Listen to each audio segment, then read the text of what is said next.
consistency, as in we've consistently helped people save money on their car insurance. And to prove it, we'll air one of our first radio commercials from over 75 years ago. At Geico, we're all about consistency, as in we consistently help people save money on their car insurance. To prove it, you can call Geico. Call us today, call us tomorrow, call us 75 years from now. That was way more consistent than I expected. Geico, saving people money for over 75 years. Being a carpenter means being part of a proud tradition. Union carpenters build attitude, skill, quality, and... Good morning, ladies and gentlemen. Welcome to the Morning Glory. My name is Eddie Law. And, of course, this show, what it's about, is whatever's on my brain. It's busting out. And a lot of the times, it's MMA stuff. I almost rhymed. That's kind of weird. I think the funniest thing I've seen in a while, as far as MMA stuff goes, is MMA, anything related to MMA. And I burst out laughing when I saw it, but I also was a little concerned.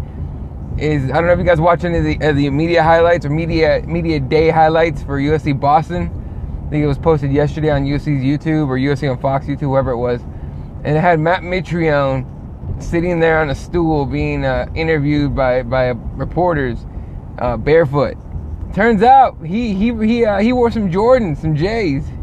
He wore some Jordans to the media day, and as we all know, Reebok has an exclusive deal with UFC to the point where the outfit policy says Reebok stuff only, and so he had to remove his Nike Jordan shoes, which is hilarious because there's been pictures of Dana White everywhere wearing all Nike shit. Was Ronda Rousey standing right next to him or walking next to him wearing all Nike shit? Mind you, that was at the airport and shit, but still, lead by example, motherfucker. What the hell? So I thought that was pretty fucking hilarious. But I know on Twitter it was pointed out to me, and or I was reminded anyway. Matt Mitrione was actually one of the guys that spoke out against Reebok quite loudly, in a weird way, kind of like I don't know. In a weird way, he was one of those guys that spoke out against it, right? And so to have to remove your shoes and be barefoot during interviews and all that stuff because of the Reebok deal, he says this whole thing's hilarious. And honestly, it's only weird because it's never been done before in MMA, right? If we had precedent and some kind of example from before, where it's like a one sponsor for the entire company, that'd be different. We'd kind of understand, right? I mean, the NFL has exclusive deals. You can't wear certain things in the NFL. I think somebody got, who was it that got fined for wearing pink shoes for breast cancer awareness? Like there's precedent. They've been doing it for a while. But in MMA, that's never happened. It's the first one. So, you get stupid things like having to have fighters be barefoot. And it's weird to me that a company so, as big as Reebok doesn't have extra shoes lying around in case shit. You know what I mean? Like, you want to sponsor fighters, you want fighters wearing your stuff, but you want them to look, ridiculous. It's kind of stupid, Not that the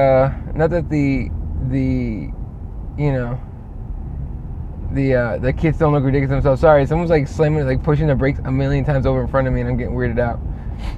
I don't know why they're doing that. Anyway, and then the other thing I read, which I thought was is just a setup.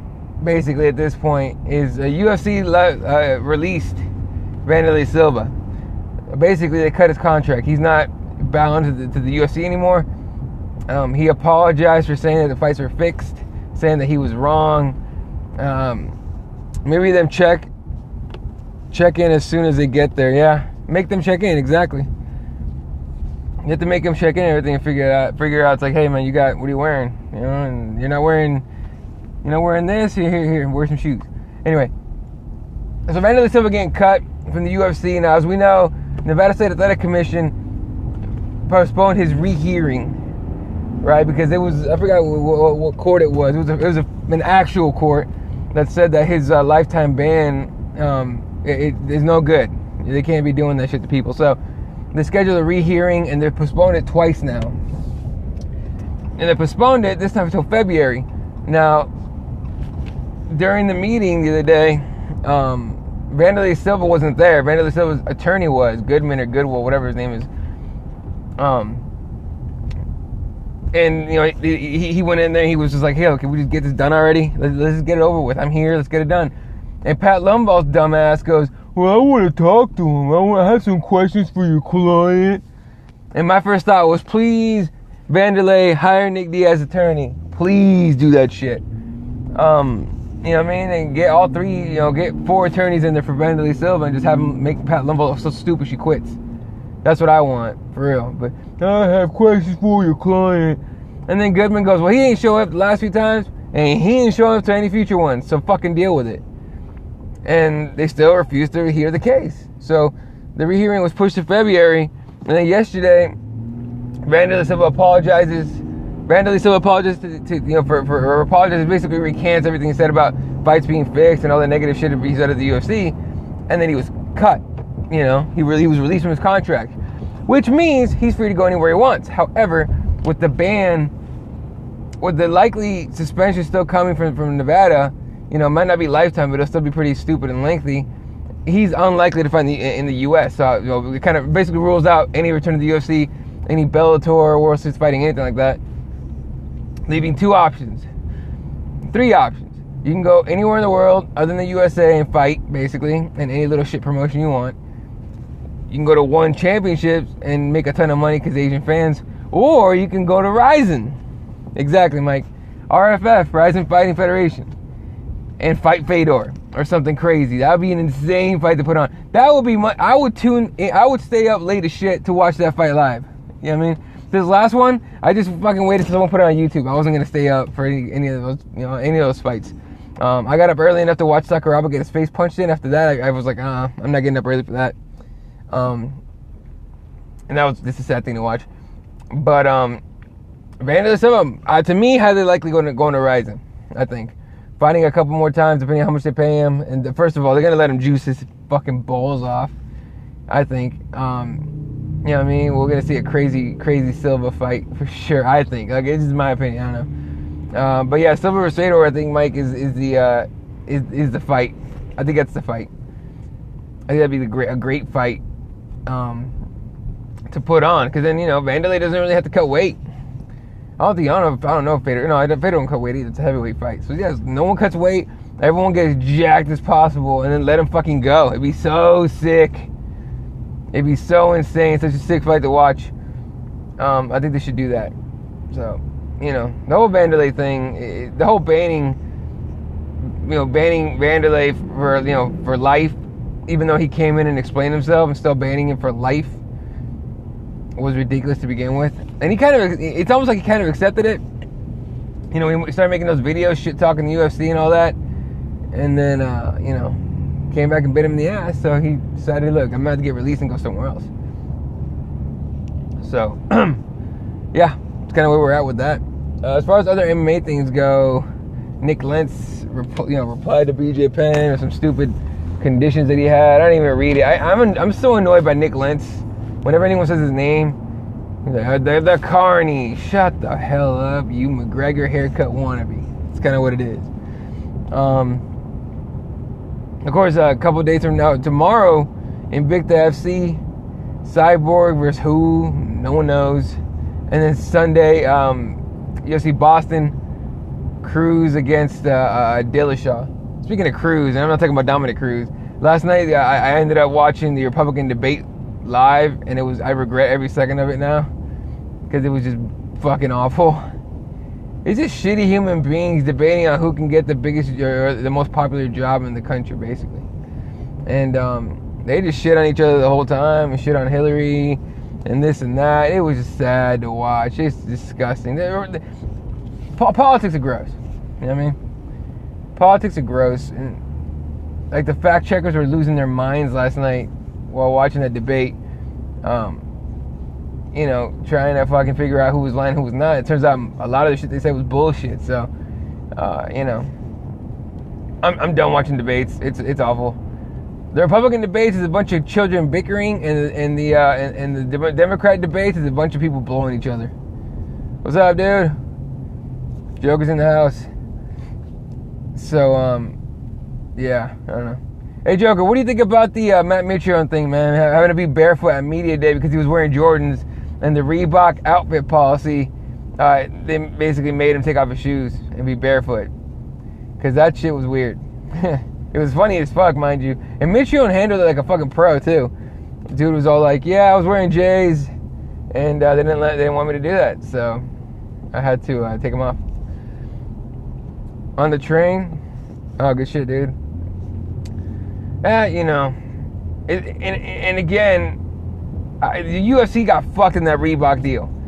Hard. They didn't give him very much money, one. And two, Reebok clearly doesn't give a shit. Like, their designs are coming from clip art. Like, if you ever, I don't know, growing up, you ever had to write an essay on a computer? Like Microsoft Word and Microsoft Works or whatever the fuck? And you went to clip art? That's literally what they're using for their shirts. And then we had every mistake possible, almost every embarrassing moment. There's been nip slips and shit. You know, with all the fight kits and whatnot, that is just like the UFC got fucked in that deal hard. You know, and as much as, you know, people want to say, oh, well, it's gonna make Nike and Under Armour want to, you know, get in on this and do it right. No, they're not. Well, now they're screwing their top fighters. Cowboy Diaz, Matt. UFC is bound by contract. Yeah, UFC is bound by contract, for sure. I'm not sure. Obviously, the details weren't released as far as, like, whether they have an out or not. I'm sure Reebok has an out. I'm pretty sure Reebok has an out of some sort. There's got to be a buyout or something in the contract. But the whole idea was to have the fighters not have to deal with sponsors. Now, there's been a lot of stories of sponsors not paying. For example, Fear the Fighter. It was, you know, fucking notorious for not fucking paying their fighters, you know, at anything. Who else did it? Praetorian, whatever the fuck, that Brazilian, the one Brazilian, all the Brazilians wore. They're banned because they wouldn't pay. What else is there? There's a lot of companies that are bullshit. You know what I mean? And they wouldn't pay the fighters their sponsorship money. So the UFC thought it'd be smart to get one big sponsor, but then they didn't think about how little money they got. You know, for a fucking, I think it was like, I forgot how many years it was. The contract was. It was stupid. Reebok deal is hurting the fighters and pissing off the fans. Yeah, it's really annoying. You know, and Reebok's popularity with MMA fans, which they obviously don't give a fuck about us. I mean, Reebok has what? Reebok has basketball. They got some football, depending on college. I don't think they have any NFL stuff, but they have, you know, college football. You know, some schools there, some contracts there. They have basketball for sure. Obviously, you can get shoes to cross train and lift and all that. They have CrossFit. I don't know if anyone knows about CrossFit. CrossFit's getting bigger every fucking year. It's you know, and it's CrossFit's gotten so big that they actually have fucking the CrossFit Games. And I guess disclaimer: I train at a CrossFit gym. To me, it's just fun. It's hard to do and it's fun. But don't hate on CrossFit that much, dude. It can be kind of stupid, though. I'll tell you that much. I train CrossFit because don't worry about it, Joker. I take nothing personally, my friend, ever, really. I make fun of myself more than I make fun of everybody else. No, but here's the thing about CrossFit. I enjoy it. It's hard to do, and I enjoy it. And it reminds me when I was training MMA. For the you know the honestly, the only part about it is I don't get punched in the face, and I don't mind that anymore. So when did you start fucking dudes? Oh, shut the hell up. This guy. You know what? There's a lot of hot ass chicks that train at CrossFit. Okay, you ever want to just stop by one, just one day in the around 3, 4, 5 o'clock in the afternoon when everyone goes home after work, and then the hot girls go train. You'll find some girls with just bodies that are just not even like muscular dude bodies, but just hot chicks. Just stop by one time. But here's the thing: it reminds me when I was training MMA, because the MMA every single day you reach that point where you were just like, am I gonna quit or am I gonna keep going? And that's honestly the one thing I get out of CrossFit. Mind you, the reason I still think CrossFit's kind of stupid. Okay, and I'll tell you why. Because people get injured doing the dumbest shit. Like, you know, because they go. It's all about doing these Olympic fucking lifts. First of all, Olympic lifts should be difficult. They're difficult because they're supposed to be hard. All right, they do this shit in the Olympics. Okay, it's part of competition in the Olympics. People train their entire lives. I saw a lot of people doing CrossFit at my fight gym and regular gym with hard conditioning investing. Oh, people fucking themselves up because they're stupid, for sure, 100%. You know what I mean? sometimes coaches will be like, go, go, go, go, go, and you're feeling your fucking shoulders about to blow out. You gotta tell them to go fuck himself. I've ignored coaches many times. I'm about to get injured for this shit. Get out of here with that. So that's why, you know what I mean? That's why I think it's stupid too. But I just do it because it's hard to do. It's fun, and also it keeps me in shape. So, yeah, I enjoy it. But, you know, if you ever, like, in the CrossFit gym, first of all, the gayest thing is they call it a box. They want it to be so different from regular gyms. They say, oh, what's the CrossFit box? It's not a gym. So I call it a gym on purpose, just to piss off everybody that goes to that CrossFit box I go to, or the gym I go to. Yeah, I don't know, man. It's dumb. I've seen people. I saw a guy blow his fucking knee out doing squats. It was like a ridiculous amount of fucking squats. Parkour, you know what? No, I'm afraid that I would jump from one wall to the other and land knees first and fuck my knees up. That's a real thing. Like, I love to watch it though. I know I have a couple cousins that are really, really light on their feet and super strong dudes, and you know, we'll go to a park somewhere and they'll do that shit, and they're fucking madmen. They're in better shape than people, you know, than a lot of people I've seen in fighting and in CrossFit. I was like, how do you do it, dude? He's like, I just do this shit all the time. It used to be called fucking around in the city with my boys, not a sport. You know what? Excuse me. You know what? That shit. Hey, look. What do they call it? Video games is a sport? They call it an e-sport? Some bullshit. They have fucking tournaments for video games now, and they have commentators that call this shit. It's on ESPN 3 or some shit. I don't know, but poker, they call poker. They put World Series of Poker on ESPN, for crying out loud. You know what I mean? But like, everything could be a sport these days. It turns out. I still don't think NASCAR's a sport. It's called driving around in circles, making the same fucking turn every few seconds, and or the entire time actually. And you know, you're basically trying to get in front of the guy, you know, next to you. That's all it is. You know, and so I don't think NASCAR's a sport either. But no, parkour is the shit, dude. I like watching it when it's on TV too. It trips me the fuck out though, because again, the first thing I imagine is jumping from one wall to the other and just having my knees land on the edge of that wall and blowing both out or something. I'm just like, fuck that. I know. I love Hold'em. I'm banned from games in San Francisco because oh shit, dude, you're that good at Texas Hold'em? No shit. I can only play blackjack because I never understood poker and I never understood any other games. Craps, I don't even know what the fuck that entails. I was hammered in Vegas one time with my friends though, and I played craps and I won $300. I don't even know how I did it. As soon as I got the money, the chips, I was like, all right, I'm out, cashing out, see ya. But blackjack I'm good at. I'm not gonna bullshit. I know when to hit, when to not, and all that. Although that's more of a chance game, if anything. The thing about parkour is it's all about in the fear. Fear hesitation gets you injured. That's the thing. Hesitation definitely gets you injured. I've done countless Spartan races, right? And there's a few things in there that will fuck with you. Like the rope climb at first fucked with me because I never climbed a rope in my life. And so now that I'm good at it, it's like nothing. But at first I was like, man, I'm gonna hit the top of this bitch and fucking fall. And the first time I climbed that rope, god damn it, if I didn't fucking call it, I fell on my ass. Look at this water. They have like a big thing of water under in case you fall. So, you know, so I didn't get, you know, fucked up. I got, you know, fucking, I think I bumped my one of my ass cheeks hit the fucking rock on the bottom. That shit hurt. But, fucking, yeah, no, if you hesitate, if you're afraid but you don't hesitate, you could accomplish whatever you're trying to get to. But if you hesitate while you're being afraid, you will get fucked up. Like, that's gonna fuck you up. So it's definitely a thing. I agree. But you know, like I'm doing one called the Tough Mudder. I just do stupid shit because it's hard and it's fun for me. Hold'em is all about the mind and playing people coming from the city. Oh, okay, all right. See, I don't think I have. I think I'm probably so ADD that I just can't fucking learn how to play it. I don't know. I've tried learning how to play it, how to play poker, you know, all that other shit, but it feels nearly impossible for me. I'll tell you that. Maybe I'll try one day. I don't know. But for now, I'm not. You in chess? You know what? Chess is again hard for me too. I don't have the patience to sit there and wait for this fucker to make a move. Checkers is a lot easier. I mean, I know all the combos, 1, 2, 3, 4, and all that bullshit.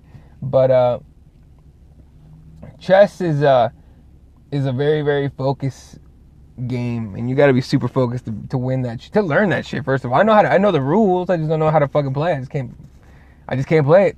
I've won maybe 3 games in my life, and I've played maybe 20. You know what I mean? So I'm pretty much completely defeated in my record. All right, man. Have a good training session there, man. I'll see you. Talk to you later. All right. So to end this Periscope, I guess today's episode of TMG. 2 weeks from now, or 2 weeks from tomorrow, but 2 weeks from now I'm taking off. But 2 weeks from now, Temecula, California, Super Spartan or Spartan Super, whatever. The mid or the second level of Spartan races. I think it's like 9 miles and just a shit ton of obstacles. Temecula, California should be cold. If you're in California, you want to join, hit me up on Twitter at elaw31 at ELAW31. I'll give you the team name. We're going early, so it's gonna be fucking balls cold. So just be prepared. But actually no, it's like between 10 and 12. I think is our time. So if the sun's out, we could be okay. But if you want to push yourself, do something real hard, or do something hard you might be proud of yourself for accomplishing, hit me up and I'll send you the team name so you can sign up. If there's also one in Arizona. If you're in Arizona, February 27th is the Spartan Sprint, the shorter one, the first level of Spartan races. Pretty easy, pretty simple. And there's a cop parked over there and he's tripping me out. I don't know. I don't trust cops. Y'all know that, but I have a hard time trusting cops. But anyway, if you want to join me for that, hit me up on Twitter. Also, Tough Mudder in March, I want to say. So anyway, catch you guys later. Breaking the Law with Eddie Law goes down. Breaking the Law, there's a cop right there. Breaking the Law with Eddie Law goes down tonight. I want to say 4:30 p.m. Pacific, 7:30 p.m. Eastern, I believe that's what it is. So tune in, talk about all kinds of sports and everything. That's all the current events and all that. And I will catch you guys later. So remember, we're one day closer to death. Make every day count. Make every minute of your day count if you're trying to be successful. All right? See ya.